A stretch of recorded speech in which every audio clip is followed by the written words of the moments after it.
मुख्यमंत्री योगी आदित्यनाथ आज महाराजगंज जनपद के दौरे पर पहुंचे। इस दौरान मुख्यमंत्री जनपद के नौतनवा विधानसभा स्थित नौतनवा बाजार के मधुबन नगर में आयोजित कार्यक्रम में नौतनवा एवं फरिंदा विधानसभा को 208 करोड़ की 69 विकास परियोजनाओं की सौगात देते हुए उसका लोकार्पण और शिलान्यास किया। कार्यक्रम के दौरान सीएम योगी ने सरकार की विभिन्न जन कल्याणकारी योजना के लाभार्थियों को प्रमाण पत्र और चेक प्रदान किया। सीएम योगी अपने कार्यक्रम के दौरान स्थानीय विधायक ऋषि त्रिपाठी के नवनिर्मित आवास के गृह प्रवेश और सुंदरकांड कार्यक्रम में शामिल हुए थे।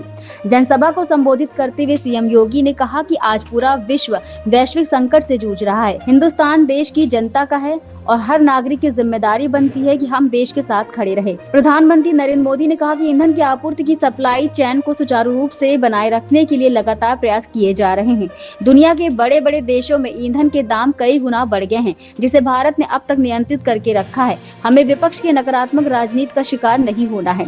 सीएम योगी ने कहा कि भारत और नेपाल के बीच साझी विरासत और रोटी बेटी का संबंध है। बौद्ध तीर्थ स्थल होने के नाते देश और दुनिया की निगाह भी इस पूरे क्षेत्र में बनी रहती है। बौद्ध परिपथ का हिस्सा होने के कारण सुरक्षा और विकास की जिम्मेदारी बढ़ जाती है। दोनों मित्र देश के रूप में एक साझी विरासत का प्रतिनिधित्व करते हैं। दोनों देशों के बीच में एक साझी विरासत है, रोटी बेटी का संबंध है। नेपाल के लोग भारत के अंदर और भारत के लोग नेपाल के अंदर बिना किसी बाधा के आते जाते हैं और बौद्ध तीर्थ स्थल होने के नाते देश और दुनिया की निगाह भी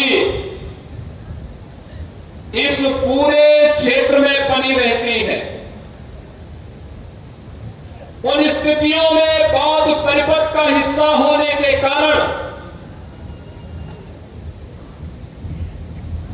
दो देशों के सीमावर्ती क्षेत्र का हिस्सा होने के नाते सुरक्षा के लिहाज से भी और भारत के नागरिकों को, महाराजगंज जनपद के नागरिकों को, नौतनवा और फरिंदा के नागरिकों को कहीं भी विकास के पैमाने पे अपने आप को, कहीं भी उनको अपने को पिछड़ा महसूस होने की नौबत ना आने पाए।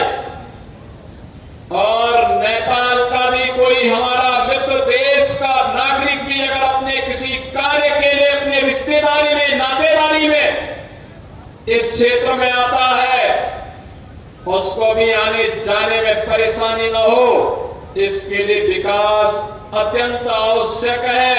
और उन्हीं कार्यक्रमों की दृष्टि से एक बार फिर से मुझे आपके बीच में आने का अवसर प्राप्त हुआ है।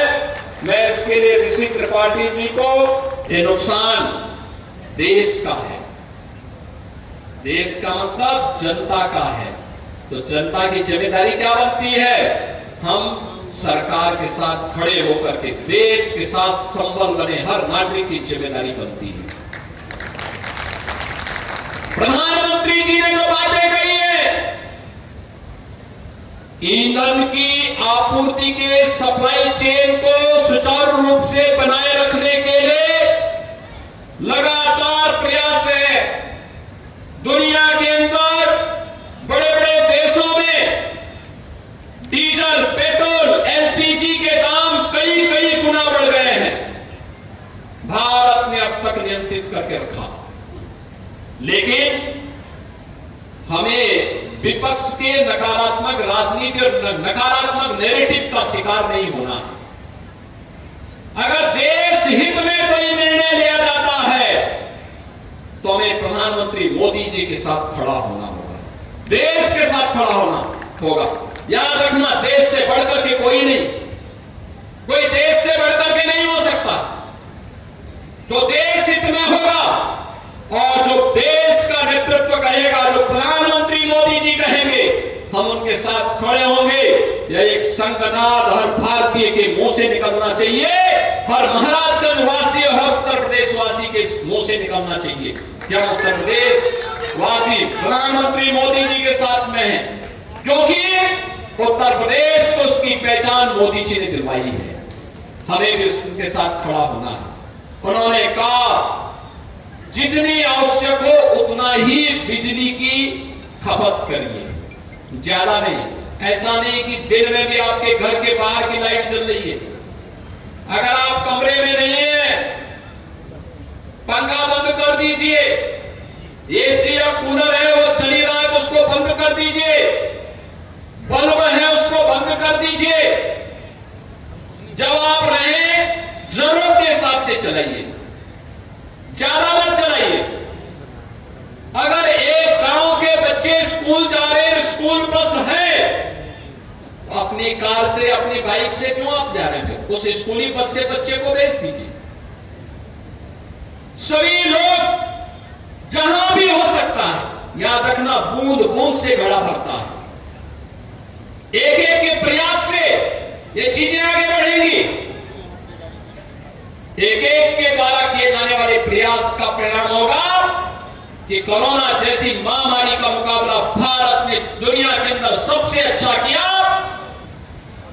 तो वर्तमान में पश्चिमी एशिया के संकट के कारण ईंधन आपूर्ति, उर्वरक की आपूर्ति, अन्य कुछ सामग्रियों की आपूर्ति में जो बाधा खड़ी हुई है, उस बाधा का मुकाबला भी हम सामूहिक रूप से मिलकर के करेंगे और देश प्रथम के भाव के साथ, नेशन फर्स्ट के इस भाव के साथ हम सबको मिलकर के कार्य करना होगा।